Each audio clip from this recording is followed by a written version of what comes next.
وَإِذْ قَالَ رَبُّكَ لِلْمَلَائِكَةِ إِنِّي جَاعِلٌ فِي الْأَرْضِ خَلِيفَةً قَالُوا أَتَجْعَلُ فِيهَا مَن يُفْسِدُ فِيهَا وَيَسْفِكُ الدِّمَاءَ وَنَحْنُ نُسَبِّحُ بِحَمْدِكَ وَنُقَدِّسُ لَكَ قَالَ إِنِّي أَعْلَمُ مَا لَا تَعْلَمُونَ۔ کل جو ہے یہاں بات چل رہی تھی انسان کی تخلیق کی۔ سب سے پہلے اللہ نے زمین، پھر آسمان، اور پھر اس کے بعد جو سب کچھ زمین اور آسمان کی سیاق و سباق کی اشیاء کی، یعنی ما لہا وما علیہا، تمام کو پیدا کر دیا۔ اس کے بعد جنات بھی پیدا ہو گئے، پھر اس کے بعد فرشتے ہوئے، فرشتے کے بعد اللہ نے چاہا کہ حضرت انسان یعنی حضرت آدم کو پیدا کرے۔ اب پیدائش سے پہلے اللہ نے جو ہے فرشتے تھے دنیا میں آباد، جنات تو جنگلات میں چلے گئے تھے۔ اب فرشتوں سے پوچھا، مشورہ لیا، اور سوال کل ہو چکا کہ مشورے کی کوئی ضرورت نہیں ہے۔ اور یہاں یاد کرو اس وقت کو جبکہ آپ کے پروردگار نے فرشتوں سے کہا، مطلب پوچھا، مشورہ لیا، یہی بات ہے اس میں جس کا ذکر اسی میں ہے۔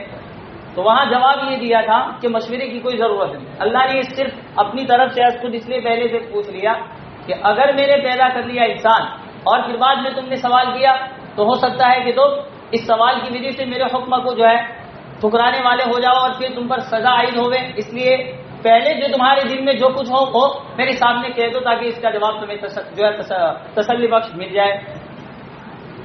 تو یہ گویا مشورہ نہیں ہے، صرف اللہ نے اپنی طور پر جو ہے ان کو جو کچھ اندر کھٹکا تھا وہ پہلے ان کو پوچھ لیا کہ اگر کوئی سوال ہو تو بتا دو۔ اور اللہ علیم الغیب ہے، اللہ کو معلوم ہے کہ وہ لوگ کیا سوال کرنے والے ہیں، اس لحاظ سے اللہ نے خود اپنی طرف سے پہلے ان کو پوچھ لیا۔ اب اللہ نے ان سے پوچھا کہ اس طرح میں پیدا کرنے والا ہوں تو آپ کی کیا رائے ہے، کروں یا نہ کروں؟ تو جو ہے ان لوگوں نے کہا، یعنی فرشتوں نے کہا کہ یا خدا، ہم لوگ جو ہے اس زمین میں آباد ہیں اور ہم جو ہے ہمارا وصف یہ ہے کہ لا یستکبرون عن عبادتی، تیری عبادت سے کبھی جو ہے تکبر نہیں کرتے، آر محسوس نہیں کرتے، اور تیری بات سے ذرا برابر آگے پیچھے نہیں کرتے، پورے دن جو ہے تیری عبادت میں ہم لگے ہوئے ہیں۔ تو کیا وجہ ہے کہ تو جو ہے ہمارے اس زمین میں ہوتے ہوئے ایسی مخلوقات کو لائے گا، یعنی انسان کو تو پیدا کرے گا اور اس کے بطن سے بھی جو ہے پوری دنیا میں انسان پھیلیں گے تو وہ ایسے بھی ہوں گے کہ من یفسد فیہا ویسفک الدماء، فساد بھی مچائیں گے، یعنی کفر، منافق بھی ہوں گے، کافر بھی ہوں گے، اور اسی طرح ویسفک الدماء، خون ریزی بھی کریں گے، یعنی قتل و غارت گیری بھی ان کے اندر ہوگی۔ تو ہم لوگوں کے ہوتے ہوئے ان لوگوں کو پیدا تو کیوں کر رہا ہے؟ ہم لوگ ہیں نا تیری عبادت کرنے والے 24 گھنٹے، تو ان کو کیوں تو پیدا کر رہا ہے؟ اور فرشتوں کی عبادت کے بارے میں مشہور ہے کہ وہ پورے دن ایک پلک جھپکنے کے برابر بھی اللہ کی عبادت سے وہ غافل نہیں ہوتے، پورے دن جو ہے اس کی عبادت میں لگے ہوئے ہیں۔ یہی وجہ ہے کہ جس طرح ہمارا یہ قبلہ ہے تو اسی کے بالکل بالمقابل 7ویں آسمان پہ بیت معمور جس کو کہا جاتا ہے، وہاں ان کا قبلہ ہے فرشتوں کا، اور وہ ایک ہی دن میں وہاں اس بیت معمور میں جو ہے تقریباً 70,000 یا جو بھی ہے کئی ہزار جو ہے فرشتے وہاں اپنے عبادت کرتے ہیں، اور جس نے ایک بار عبادت کر لی اس کے بعد دوسری مرتبہ اس کی باری نہیں آتی۔ تو گویا پورے دن جو ہے ایک پلک جھپکنے کے برابر بھی وہ اس کی عبادت سے آگے نہیں ہوتے، بس اسی کی تسبیح کرتے رہتے ہیں پورے دن۔ تو اب وہ یوں کہتے ہیں کہ اگر تیری پاکی بیان کرنا مقصد ہے اور تیری عبادت کرنا تو ہم ہیں نا، ہم سے زیادہ کوئی ایسی جو ہے مخلوق نہیں ہے، تو کیا وجہ ہے تو کیوں پیدا کر رہا ہے ایسے لوگوں کو کہ وہ بدماش بھی ہوں گے؟ تو اسی کا جو ہے پورا مکالمہ اللہ نے یہاں ذکر کیا ہے۔ اب آیت کو پڑھے اور اس کا ترجمہ کرے اور اس پر اس کو فٹ کرے، چلے اور یاد کریں اس وقت کو جبکہ آپ کے رب نے فرشتوں سے کہا۔ اب کب کی بات ہے؟ جب انسان کو پیدا کرنے کی باری آئی، اس وقت کی بات۔ سب سے پہلا سوال یہ ہے کہ آپ کے رب نے فرشتوں سے کہا، تو کون سے فرشتے ہیں؟ تو اس سے مراد اوپر والے یعنی ملائے اعلیٰ، اوپر والے جو فرشتے ہیں، اور زمینی جو فرشتے ہیں۔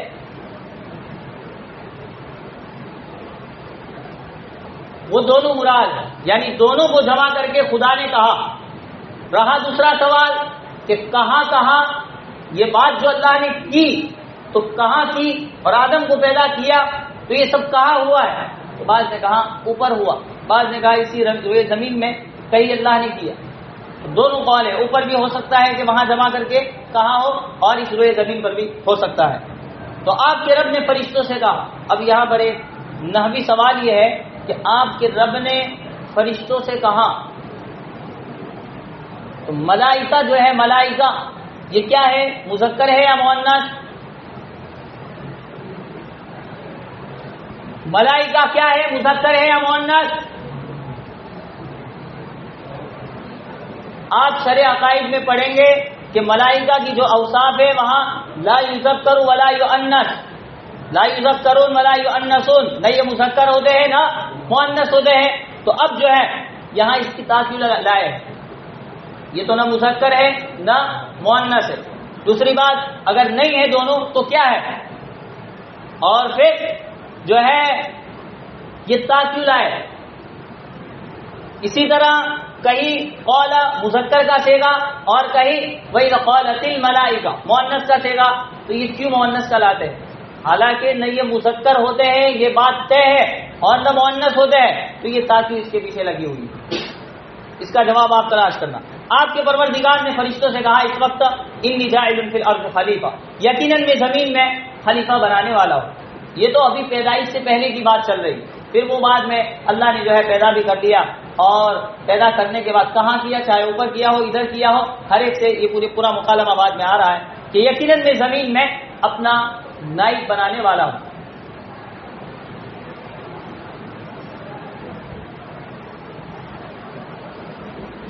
اب یہاں پر پہلی بات کہ اللہ نے کہا کہ میں زمین میں اپنا نائب بنانے والا ہوں، تو خلیفے سے مراد کیا ہے؟ خلیفہ اس سے مراد کیا؟ خلیفہ پہلے کسے کہتے ہیں؟ خلیفے کی تعریف کیا ہے؟ خلیفہ کسے کہتے ہیں؟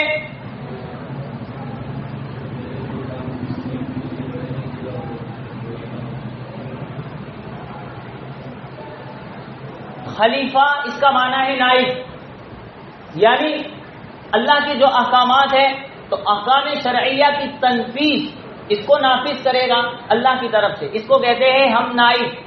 یا جو ہے دوسرے معنوں میں اس کی تعریف یہ ہے کہ جو حکومت کو اپنے باپ کی جاگیر نہ سمجھے، یعنی اللہ کی سمجھ کے اور اللہ کے جو ہے قوانین چلا کے اس کو چلائے، تو یہ ہے صحیح معنوں میں خلیفہ. تو اب اللہ نے فرمایا میں زمین میں اپنا نائب بنانے والا ہوں. تو اپنا نائب یعنی کس بات میں؟ احکام شرعیہ کی تنفیذ میں، اور تشریح تشریعی یعنی شرعی احکام کی تشریح کرنے کے لیے، اور اسی طرح احکام شرعیہ کی جو ہے نافذ کرنے کے لیے میں اپنا ایک جانشین مقرر اس زمین میں کر رہا ہوں. اس کا مطلب ہرگز نہیں ہے کہ تمام چیزوں میں، اللہ ایسا نہیں کہہ رہا ہے کہ میں تمام چیزوں میں اپنا نائب بنا رہا ہوں کہ اس کو کلی اختیار ہے، جو کرنا چاہے وہ نائب کرے گا. نہیں، صرف احکام شرعیہ کی تنفیذ اور تشریعی چیزوں کی تشریح کرنے کے لیے میں اپنا نائب بھیج رہا ہوں، اور وہ صرف وہی کام کرے گا. ہر چیز کے اندر جو ہے اس کو کلی اختیار نہیں ہوگا. دوسری بات یہ ہے کہ یہاں اللہ نے فرمایا کہ میں زمین میں اپنا نائب بنانے والا ہوں. تو خلیفہ سے مراد کیا ہے؟ زمین میں نائب، خلیفہ کا ترجمہ ہم کر رہے ہیں نائب. تو خلیفے سے مراد کیا ہے یہاں؟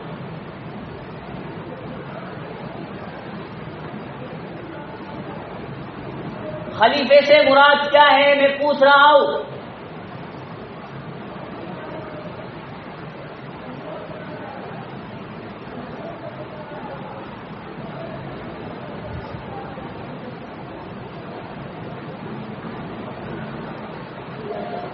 ارے یہاں خلیفے سے مراد کون ہے؟ یہ کون کہہ رہا ہے؟ اللہ کہہ رہا ہے کہ فرشتوں میں زمین میں اپنا نائب بنانے والا ہوں. تو خلیفے سے مراد ادھر کون؟ ایک تو قول یہ ہے کہ یہاں جو قصہ چل رہا ہے اور اللہ کے پیدا کس کو کر رہا ہے؟ حضرت آدم کو. تو بعض نے کہا کہ خلیفے سے مراد، یعنی اکثر مفسرین یہی کہتے ہیں کہ خلیفے سے مراد حضرت آدم ہے، کیونکہ یہی پیدا ہو رہا ہے. تو اللہ کہہ رہا ہے کہ میں زمین میں خلیفہ یعنی آدم کو بنا رہا ہوں، آدم کو پیدا کر رہا ہوں. تو بعض نے کہا خلیفے سے مراد آدم ہے. لیکن تفسیر ابن کثیر اور ان کے علاوہ جو ہے بہت سے مفسرین حضرات کی رائے یہ ہے کہ یہاں خلیفے سے مراد آدم مراد لینا درست نہیں ہے۔ وجہ کیا؟ وجہ یہ ہے کہ بعد والا جو جملہ ہے فرشتوں کا، یہ قرینہ اور دلیل ہے کہ خلیفے سے مراد آدم نہیں ہو سکتے۔ کیوں؟ کیونکہ بعد میں فرشتوں نے یہ کہا کہ قولوا، فرشتوں نے کہا اتجعل فیہا من یفسد فیہا ویسفک الدماء، کیا آپ اس میں ایسوں کو پیدا کریں گے جو فساد مچائیں گے اور خون ریزیاں کریں گے؟ تو یہ فساد مچانا اور خون ریزی کرنا کیا آدم کے مناسب ہے؟ تو نہیں ہے۔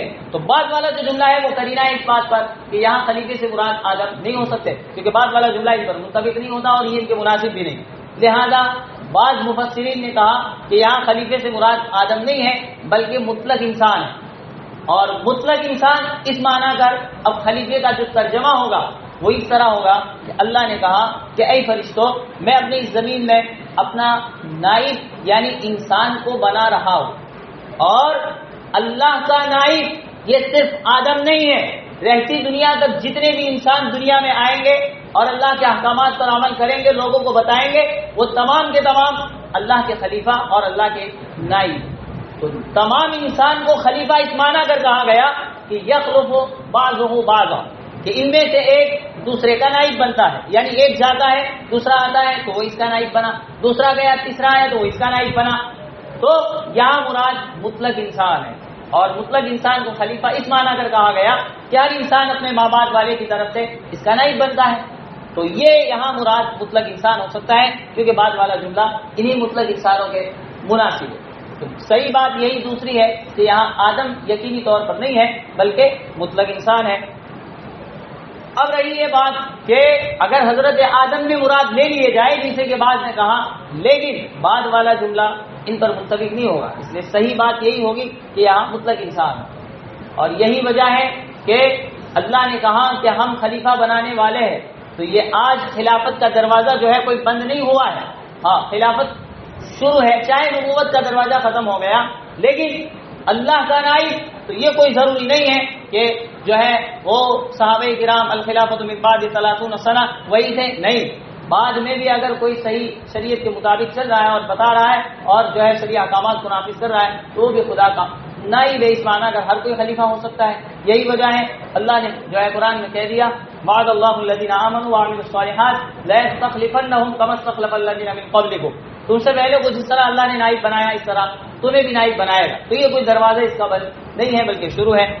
اب انہوں نے کہا قالوا اتجعل فیہا من یفسد فیہا ویسفک الدماء، فرشتوں نے پھر کہا کہ کیا آپ خدا اس روئے زمین میں ایسی مخلوق کو پیدا کریں گے جو اس میں فساد مچائے گی؟ فساد سے مراد کفر و نفاق، ویسفک الدماء، اور خون ریزیاں کرے گی، خون بہائے گی یعنی خون ریزیاں کرے گی۔ اب پہلی بات کہ فرشتوں نے یہ جو بات کہی کہ اے اللہ تو ایسی مخلوق کو دنیا میں قائم کرے گا جو ایسی شرارت کرے گی، تو ان کو کیسے پتا چلا فرشتوں کو؟ حالانکہ فرشتے تو عالم الغیب اور جاننے والے تو تھے نہیں، تو ان کو کیسے پتا چلا کہ یہ انسان آئے گا تو ایسی بدماشی کرے گا؟ تو انہوں نے گویا ان سے پہلے جو مخلوق تھی جنات، ان پر قیاس کیا اور ان لوگوں نے ایسا کیا تھا، تو اس کو دیکھتے ہوئے انہوں نے کہا ہو سکتا ہے کہ وہ اسی جیسی مخلوق ہو اور وہ بھی ایسا کرے، اس لحاظ سے انہوں نے کہا نہیں کہ جو ہے فرشتے عالم الغیب ہو اور وہ جو ہے ہر چیز کو جاننے والے تھے۔ دوسری بات کہ اللہ نے جب کہہ دیا تو ان کو کیا حق تھا کہ اس طرح وہ جو ہے سوالات کرے بھیجا؟ ان کو کوئی حق نہیں پہنچتا، یہ تو اللہ کی جو ہے پیدائش پر سوال ہو گیا۔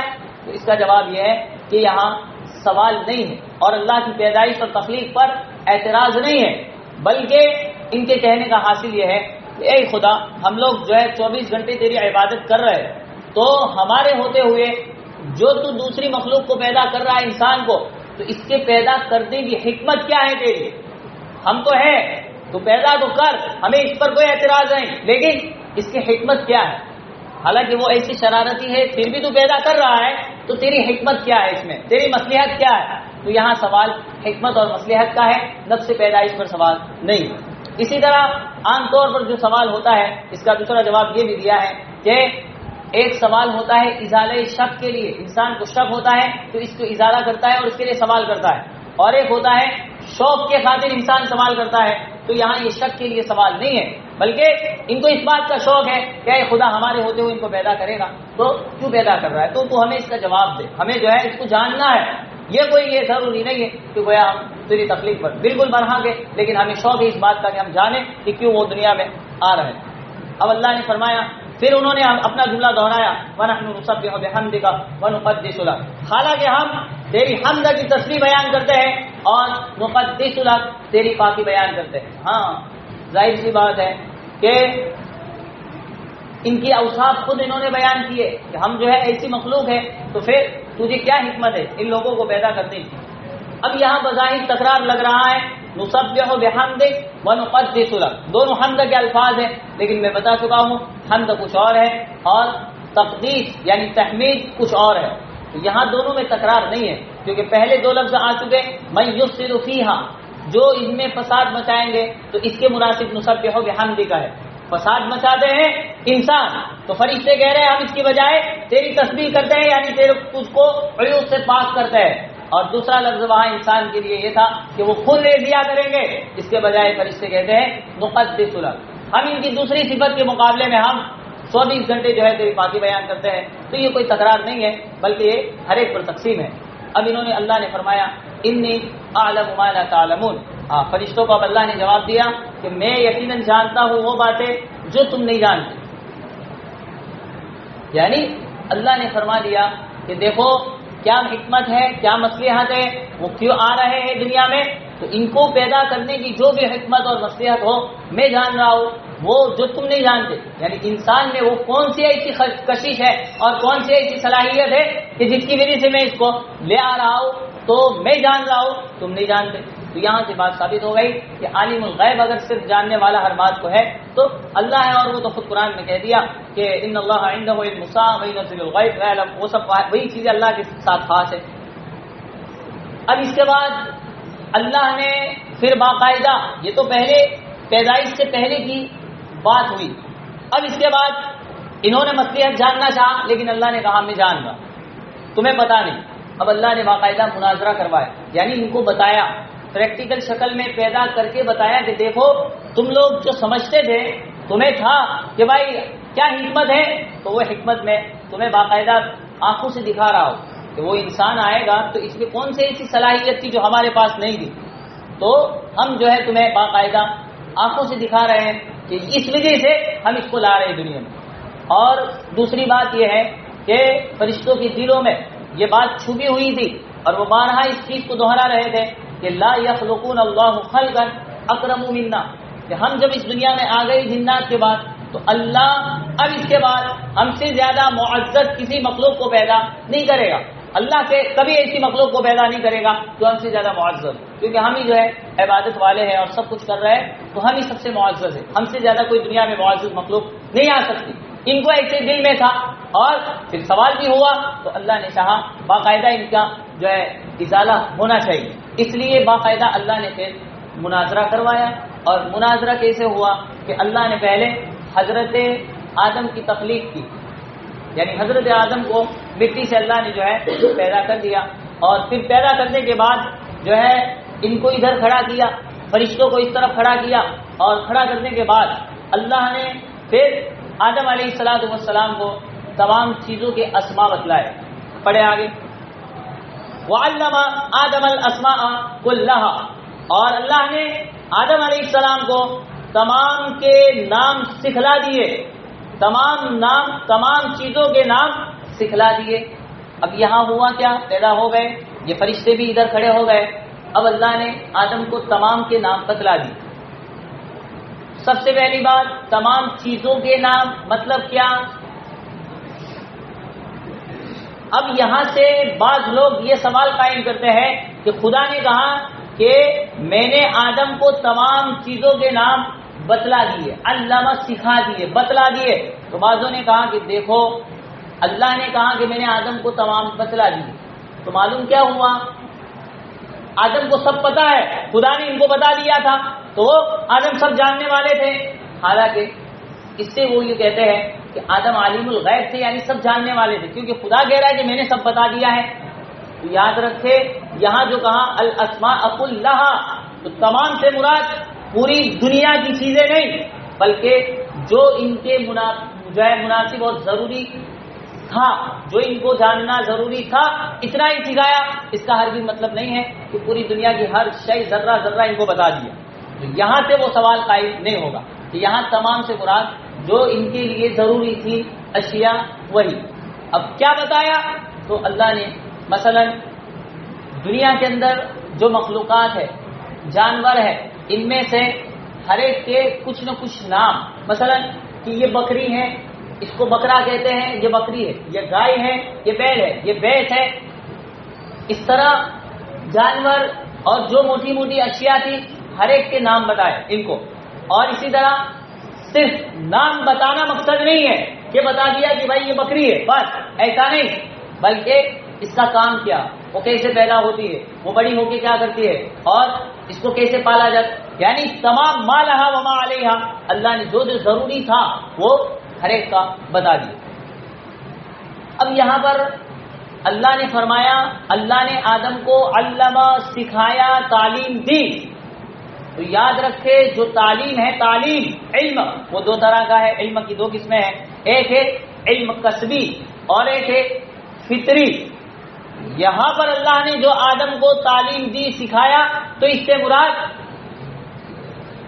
فطری مراد ہے، کیونکہ انسان پیدا ہوا تو اللہ نے اس کی یعنی آدم کی فطرت میں وہ رکھ دیا کہ دیکھو آدم دیکھ کے پہچان لے گا کہ یہ بکری اور اس کا کام یہ. تو یہاں علم فطری ہے، کسبی نہیں ہے کہ گویا یہاں ان کو کھڑا کیا، فرشتوں کو ادھر کھڑا کیا اور پھر بکریوں کو اور وغیرہ جو بھی تھا وہ لایا گیا اور اللہ نے کہا آدم دیکھو اس کو بکری کہتے، اس کو فلاں کہتے، اس کو فلاں کہتے، اس کو فلاں کہتے، اس کو فلاں کہتے، اس طرح بتایا ہو. کسبی ایسا نہیں بتایا. اگر اس طرح بتا دیا اور پھر مناظرہ کروایا تو پھر یہ تو ہر چیز کا کیا مطلب؟ اللہ نے سب بتا دیا ان کو اور پھر فرشتوں کو اللہ کہہ رہے بتاؤ اب تم ان کا نام کیا، اور یہ بتا نہ سکے تو جس کی وجہ سے کہہ دیا گیا کہ تم لوگ نہیں جانتے، تمہارے اندر وہ صلاحیت نہیں. یہ تو ان کو بتایا گیا اللہ نے سب بتا دیا، اور بتانے کے بعد پھر ان سے دیکھے گے آپ کا امتحان ہو اور اس سے پہلے آپ کو ہدایت کا پورا پرچہ بتا دیا جائے کہ بھائی یہ سوال ہے، پھر تمہارا امتحان لیا جائے اور پھر امتحان میں چاہے اول پوزیشن آ جائے، کیا مطلب؟ وہ تو سب بتایا گیا ہے تمہیں اور پھر تمہارا امتحان لیا جا رہا ہے، کیا مقصد؟ تو اللہ نے آدم کو بتلایا، سکھلایا، اس سے مراد کوئی باقاعدہ زبان سے ایسے نہیں کہا کہ یہ ایسے نہیں، ان کی فطرت کے اندر رکھا. اور اب کوئی کہے کہ جب آدم کی فطرت میں رکھ دیا تو فرشتوں کی فطرت میں بھی تو رکھ سکتا تھا اللہ، ان کی فطرت میں بھی یہ رکھ دیتا کہ دیکھو یہ نام تو اس کا یہ نام، اس کا یہ نام، ان کی فطرت میں بھی رکھ دیتا. اس کا جواب یہ ہے کہ اگر فرشتوں کی فطرت میں وہ چیز رکھ دیتا اللہ تو یہ کون ہو جاتے؟ یہ انسان بن جاتے، پھر فرشتے نہ رہتے. یہی وجہ ہے کہ یہی وہ صلاحیت فطری تھی کہ جو انسان میں ہوتی ہے اور فرشتوں میں نہیں ہوتی، ورنہ اگر ان میں آ جائے گی تو وہ فرشتے کہاں رہیں گے، وہ ہو جائیں گے انسان. اس لیے یہی وہ فطری صلاحیت تھی اور یہی وہ شے تھی جس کی وجہ سے اللہ جو ہے دنیا میں انسان کو لے آیا اور فرشتوں پر گویا یہ بڑھ گئے، یعنی ان کا مقام اونچا ہو گیا. یہی ایک فطری چیز کہ ان کو سب چیزوں کے اسما پتہ چلے اور ان کو پتہ نہیں چلے. تو سب سے پہلی بات کہ یہاں تعلیم سے مراد تعلیم کسبی یعنی علم کسبی نہیں بلکہ فطری ہے. کسبی اگر ہوگا تو سوال ہوگا کہ بھائی مناظرہ ہوا تو ایک آدمی کو تو پہلے کتابیں کھول کے سب بتا دیا کس کا جواب ہے، اس کا جواب ہے، اب سامنے والے سے کہا جا رہا ہے تو اس کا جواب بتا، تو اب وہ نہ بتائے کہ مناظرے کا کیا مطلب؟ اس کو تو بتایا اس لیے وہ بتا رہا ہے نا. یہاں بتایا نہیں ہے اللہ نے بلکہ ان کی فطرت میں پہلے سے وہ شے ہے جو ان کے پاس نہیں تھی اور پھر انہوں نے بتایا اور یہ ہے اب کمال. تو اب یہاں علم سے مراد علم فطری ہے، کسبی نہیں ہے.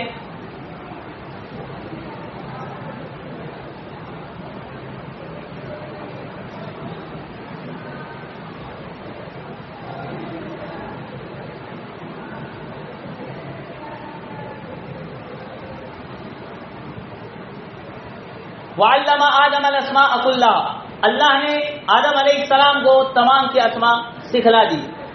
ثُمَّ عَرَضَهُمْ عَلَى الْمَلَائِكَةِ، پھر ان کو یعنی یہ جو تمام اسماء جن کی سکھلائے ان تمام چیزوں کو پیش کیا علی الملائکہ، فرشتوں پر، کیونکہ فرشتے سامنے کھڑے تھے. اب فرشتوں پر اللہ نے ان چیزوں کو پیش کیا. کیا مطلب پیش کیا؟ مثلا کچھ جانور تھے یا یہ تیپائی ہے مثال کے طور پر، تو اللہ نے یہ جو چیزیں تھی جن کے اسما اور اس کی فطری صلاحیت آدم کے پاس تھی، ان کو باقاعدہ یعنی حقیقی ان کی صورتیں حقیقت میں بکری بن کے سامنے آیا ہو، اور پھر فرشتوں سے کہا گیا کہ تم بتاؤ اس کو کیا کہتے، ایسا نہیں، بلکہ اللہ نے جو جو چیزیں تھی ان کی صورتیں بنائی، صورتیں بنا کے فرشتوں کے سامنے ڈالی، اور پھر کہا کہ تم ان کے نام بتاؤ. ثم عرضهم على الملائکہ، پھر ان چیزوں کو فرشتوں پر پیش کیا، یعنی ان کی صورتیں بنا کر فرشتوں کے سامنے پیش کی. فقال، پھر اللہ نے فرمایا انبئونی، تم مجھے بتاؤ باسماء هؤلاء، ان کے نام، یعنی جو یہ صورتیں جن کی پیش کی ہے تمہارے سامنے، ان کے نام بتلاؤ کہ ان کو کیا کہتے ہیں، اس کو کیا کہتے ہیں، اس کو کیا کہتے ہیں، تم نام بتلاؤ. ان کنتم صادقین، اگر تم سچے ہو اس میں اپنے دعوے میں کہ گویا ہم جب اس دنیا میں ہیں تو ہمارے ہوتے ہوئے دوسری مخلوق کو پیدا کرنے کی کیا حکمت ہے، اگر تم اپنے اس دعوے میں سچے ہو کہ تمہیں یہ ناز ہے کہ ہم سے زیادہ معزز کوئی مخلوق دنیا میں نہیں آئے گی، اگر تم اپنے اس دعوے میں سچے ہو اور تمہیں یہ ہے کہ بھائی ہم ہی وہ ہے کہ ہمارے پاس جو چیزیں دوسرے کے پاس نہیں اور ہم ہی بڑے ہوئے، تو اب جو ہے تم بتا دو اس کے نام. اگر تم بتا دو گے تو سمجھ میں آ جائے گا کہ تم بڑے ہوئے ہو. اب اللہ نے یہ مناظرے کے لیے فریقین کو جو ہے پہلے ان کو جو ہے بات ڈالی، سوال پہلے ان سے ہوا ہے، اب اللہ نے ان سے چیلنج کیا کہ تم بتا دو. اب کیا ہوا؟ قالوا، فرشتوں نے کہا سبحانک، آپ کی ذات پاک، لا علم لنا، ہمیں علم نہیں ہے، الا ما علمتنا، مگر اتنی ہی چیزوں کا جو تو نے ہمیں سکھلایا. یعنی انہوں نے فوراً انکار کر دیا، یا خدا ہمیں علم نہیں ہے کہ اس کو کیا کہتے ہیں، اس کو کیا کہتے ہیں، ہمیں تو بس صرف اتنا علم ہے جو تو نے ہمیں سکھلایا، یعنی ہمیں جو تو نے علم دیا ہے جو ہماری فطرت میں رکھا ہے اتنا ہی ہے، اس سے زیادہ نہیں. یعنی گویا یہ نہ بتا سکے. پھر کیا کہا؟ انک انت العلیم الحکیم، یقیناً آپ تو بڑے علم والے حکمت والے ہیں، لہذا اگر آپ پیدا کرنا چاہیں تو کر سکتے ہیں. یعنی وہ عاجز ہو گئے، ہاں ان کو پتا چل گیا کہ ہم نہیں بتا سکتے، اور بالکل اپنا عجز ظاہر کر لیا کہ خدا ہم سے نہیں ہو سکتا. اب کیا ہوا؟ قال یا، اللہ نے فرمایا یا آدم، اے آدم، انبئہم باسمائہم، ان کو ان کے اسما بتلا دو، کہ آدم ان کو ان کے نام بتلا دو. یعنی حضرت آدم سے عرض کیا کہ آپ جو ہے ان فرشتوں کو یہ جو اشیاء ہے جن کی صورتیں پیش کی گئی ان کو گویا تم ان کے نام بتلا دو، یعنی ان کو بتا دو کہ اس کو یہ کہتے ہیں، اس کو یہ کہتے ہیں. اب کیا ہوا؟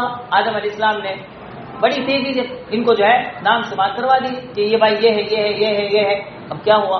فلما انبأهم باسمائهم، پس جب ان کو ان کے اسماء بتلا دیے، یعنی آدم نے ہر ایک کے نام بتا دیے فٹافٹ، تو فرمایا اللہ نے پھر فرشتوں سے کہا ہاں اب جو ہے بات کھل گئی، مناظرہ یہ جیت گئے، انہوں نے بتا دیا، یہ نہیں بتا سکے، تو اب پتا چل گیا کہ یہ گویا ان کے اندر وہ ایسی فطری چیز ہے کہ جو دوسرے کے پاس نہیں، جس کی وجہ سے اللہ ان کو پیدا کر رہا ہے.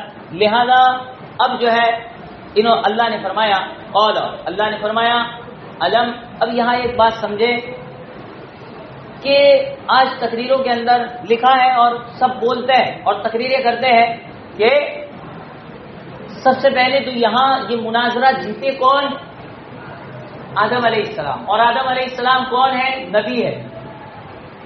تو اس میں آپ شرع عقائد میں یہ عقیدہ پڑھیں گے کہ جو انسان نبی ہے، جو انسان نبی ہے، اس کا مقام اونچا ہے فرشتہ رسول پر.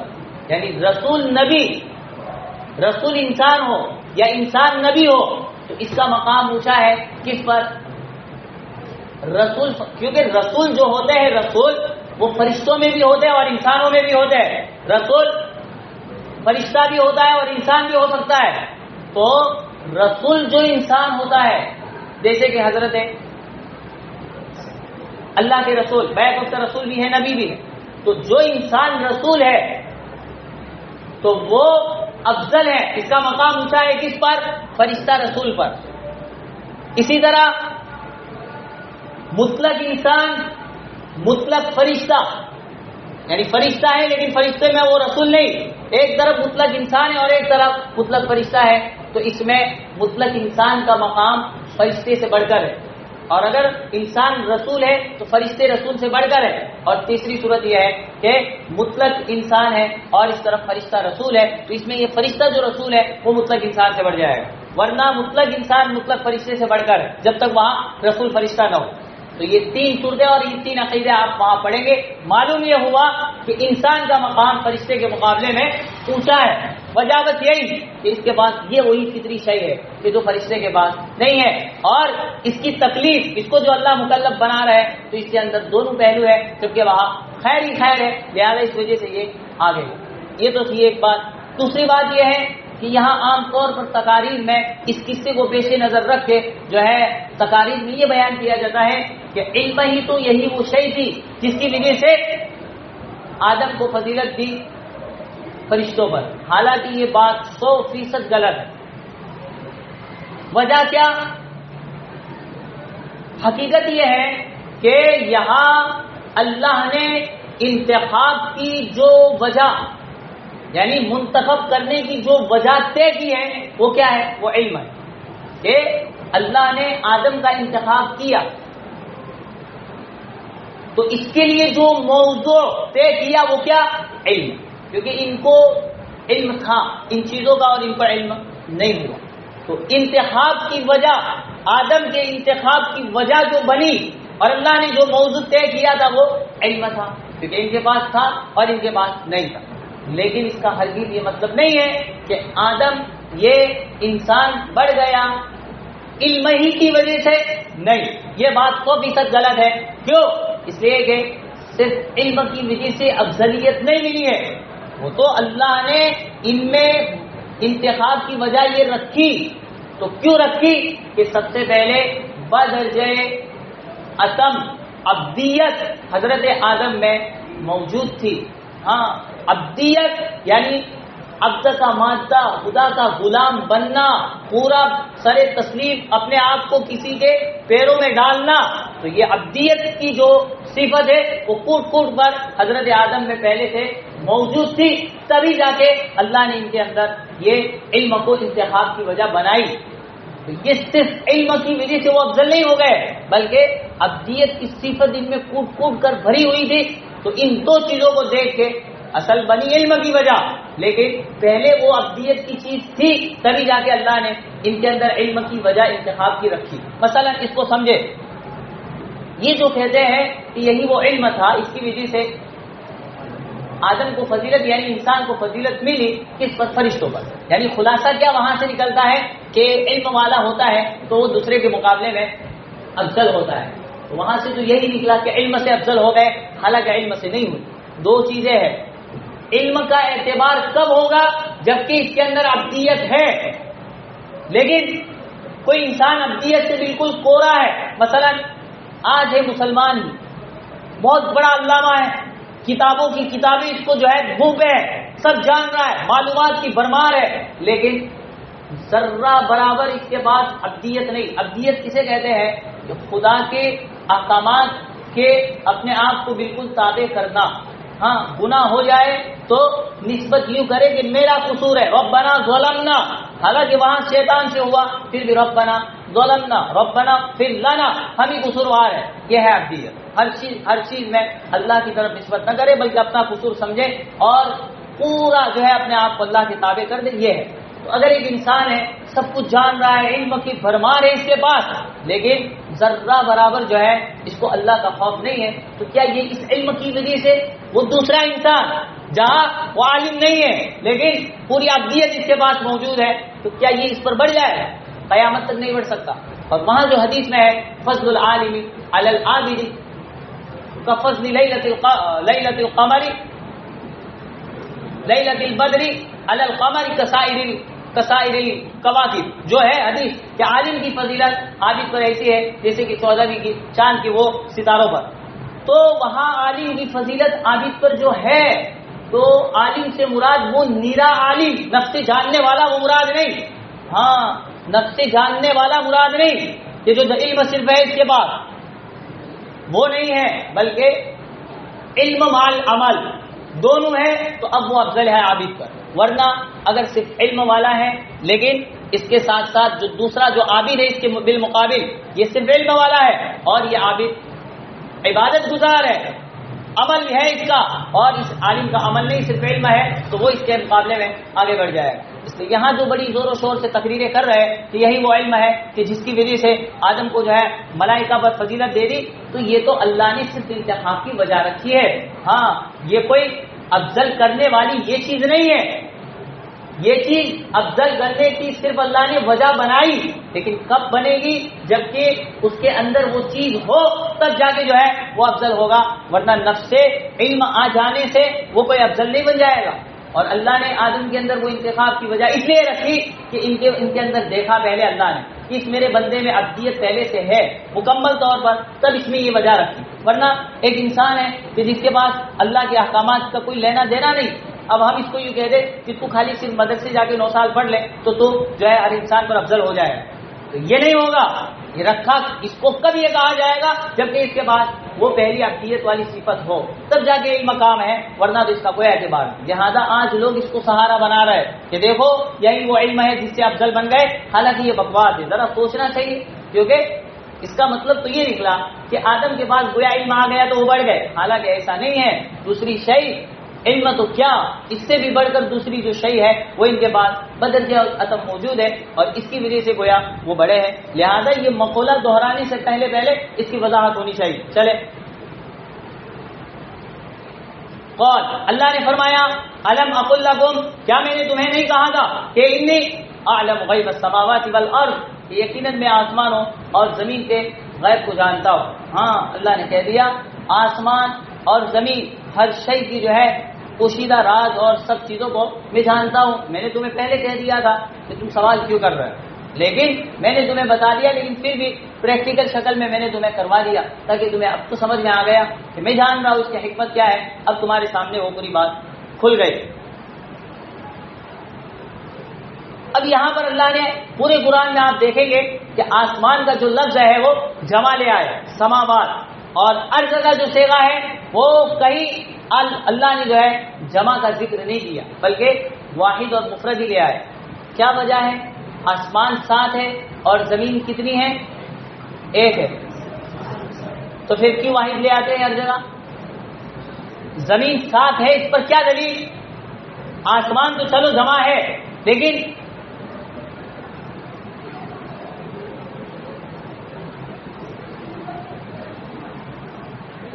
زمین کتنی ہے؟ 7. تو مفرد پورے قرآن میں مفرد کیوں آئے؟ اگر وہ 7 ہے تو کیا دلیل اس کی؟ تو قرآن میں اللہ نے ایک جگہ کہا ہے، اس کے علاوہ پورے قرآن میں کہیں اشارہ بھی نہیں کیا. وہ صرف ایک اشارہ ہے وَمِنَ، پہلے اللہ نے آسمان کا ذکر کیا کہ اس نے 7 آسمان جو ہے بنائے، اور پھر وہ کہہ رہا ہے وَمِنَ الْأَرْضِ مِثْلَهُنَّ، اور زمین میں سے مثلہن، اسی کے مثل، یعنی جو 7 آسمان ہیں اسی کے مثل زمین میں سے. تو جمع کا صیغہ تو نہیں لایا، لیکن زمین میں باقاعدہ ایک اشارہ صرف موجود ہے اس بات پر کہ زمین میں سے اسی کے مثل یعنی 7 زمین ہے. وہ صرف اشارہ قرآن میں ملتا ہے. اس کے علاوہ احادیث میں باقاعدہ اراضی جمع کا لفظ احادیث میں موجود ہے لیکن قرآن میں نہیں. لیکن یہ بات طے ہے کہ زمین جس طرح آسمان 7 ہے اس طرح زمین بھی جو ہے 7 ہے. اب رہا مسئلہ یہ سب اس میں جنس کے قبیل سے ہے، ہاں اس لیے چاہے واحد کا صیغہ ہے لیکن حقیقت میں مراد 7 ہے، اور اس کی دلیل بھی قرآن کی آیت، اس نے وہاں اشارہ کر دیا وَمِنَ الْأَرْضِ مِثْلَهُنَّ. اب وہ سوال وہ آگے کی بات سب اور ہے کہ بھائی 7 آسمان ہے تو یہ پہلے آسمان ہے اس پہ کوئی مخلوق ہے، دوسرے آسمان پہ مخلوق ہے، تیسرے پہ یوں کرتے 7 آسمانوں پر کوئی نہ کوئی مخلوق ہے، فرشتے ہیں، جو کچھ بھی ہے. تو اسی طرح 7 زمین ہے، اس کو پہلی زمین پہ تو ہم لوگ ہیں، اور اس پہ ہمارا نبی حضرت آدم پہلا آیا. دوسری زمین پہ مخلوق ہے نیچے، تو وہاں کون نبی آیا اور وہاں کون مخلوق ہے؟ تو ان کے پاس نبی کون گیا ان کو جو ہے تبلیغ کے لیے؟ تیسرے آسمان پہ مخلوق ہے تو ان کے پاس کون نبی تبلیغ کے لیے گیا؟ اور پھر اس کے بعد چوتھے، پانچویں، چھٹے، اور پھر جو ہے وہاں ہر جو ہے زمین پہ کون گیا اور کس نے تبلیغ؟ وہ مستقل سوال ہے. اور اس پر ایک کتاب ہے مولانا قاسم نانوتوی کی جو ہے تحریر الناس، اور صرف اسی موضوع پر پوری کتاب چھپی ہوئی ہے. جو کچھ بھی ہو وہاں دیکھ لینا. چلے اللہ نے فرمایا الم اقل لکم، کیا میں نے تمہیں نہیں کہا تھا انی اعلم غیب السماوات والارض، یہ میں جانتا ہوں آسمان اور زمین کے غیبوں کو، واعلم ما تبدون وما کنتم تکتمون، اور میں جانتا ہوں ان چیزوں کو جس کو تم ظاہر کر رہے ہو، وما کنتم تکتمون، اور ان چیزوں کو بھی جن کو تم چھپا رہے ہو. اب اس کا ایک مصداق تو یہ ہے کہ ہر پوشیدہ چیز خدا نے کہہ دیا اے فرشتوں ہر پوشیدہ چیز کو ظاہر کرتے ہو چھپاتے ہو، یہ تو صرف ایک تعبیر ہے، اور اس کا مطلب یہ ہے، ان کو کہنا مقصد یہ ہے کہ بھائی میں دنیا کی ہر پوشیدہ شے اور چھپی ہوئی اور معمولی سے معمولی چھوٹی سے چھوٹی چیز کو میں جان رہا ہوں، یہ ہے صرف تعبیر، اور اس سے اشارہ یہ ہے۔ یا اس کا دوسرا مطلب مفسرین نے یہ لیا کہ یہ لوگ فرشتے جو ہے ان کے دل کے اندر جو انہوں نے چھپایا ہے وہ کیا چھپایا ہے؟ لا یخلقون اللہ خلقا اکرم منا، وہ چھپاتے تھے یہ کہ خدا اس روئے زمین پر ہم سے زیادہ کوئی معزز مخلوق کو پیدا نہیں کرے گا، یہ دل میں چھپا ہوا ہے، جبکہ ظاہر اظہار اس بات کا کر رہے ہیں کہ خدا اتجعل فیہا من یفسد فیہا ویسفک الدماء، اس میں خون ریزیاں کرے گا، یہ ہوگا تو پیدا کیوں کر رہا ہے؟ حالانکہ ہم تو ونحن نسبح ہے، یہ ہے نقدس کر رہا ہے، تو پیدا کیوں کر رہا ہے؟ تو باطن کچھ اور ہے، یعنی ان کے دل میں چھپا ہوا یہ ہے کہ پیدا نہیں کرے گا، اور ظاہر میں کہہ رہے کہ تو پیدا کیوں کر رہا ہے؟ تو اللہ یہ کہہ رہا ہے کہ دیکھو تمہاری جو دو باتیں ہیں، ایک باطن کی ہے کہ تمہیں اپنے آپ پر یہ ہے کہ بھائی کبھی ہم جیسی دنیا میں آئے گی نہیں مخلوق، اور ظاہر یوں کر رہے ہو کہ آئے گی تو صحیح، لیکن کیوں کر رہا ہے ذرا بتا دو۔ تو اللہ کہہ رہا ہے تمہارا باطن کیا ہے، ظاہر کیا ہے، سب میں انی اعلم ما تبدون وما کنتم تکتمون، میں جان رہا ہوں جو تم ظاہر کر رہے ہو اور جو تم چھپا رہے ہو۔ تو اس کا دوسرا مطلب یہ بھی ہو سکتا ہے، یا ہر جو ہے پوشیدہ شے کی طرف اشارہ ہو، یہ بھی ہو سکتا ہے، دونوں مصداق اس کے ہو سکتے ہیں۔ اب اس کے بعد جب یہ بات کہہ دی گئی کہ ٹھیک ہے میں ہر شے کو جاننے والا ہوں، لہذا اپنی دل کی چیز کو نکال دو، اور تمہیں اب جو ہے اس بات کا یقین ہو جانا چاہیے کہ ہم سے بھی کوئی معزز مخلوق ہے اور ان کے پاس وہ شے ہے جو ہمارے پاس نہیں۔ اب جب وہ ہار گئے، ان کے سامنے پوری بات اوپن ہو گئی کہ یہ لوگ بڑے ہوئے تم سے، کیوں؟ کسی فطری شے کی وجہ سے اللہ نے جو یہ چیز ان میں رکھی ہے ہمارے پاس نہیں ہے۔ اب اللہ نے فوراً کہا کہ اب تم جھکو اس کے سامنے، ہمارے اس انسان کے سامنے جھکو۔ اب وہ پوری بات بعد میں چلے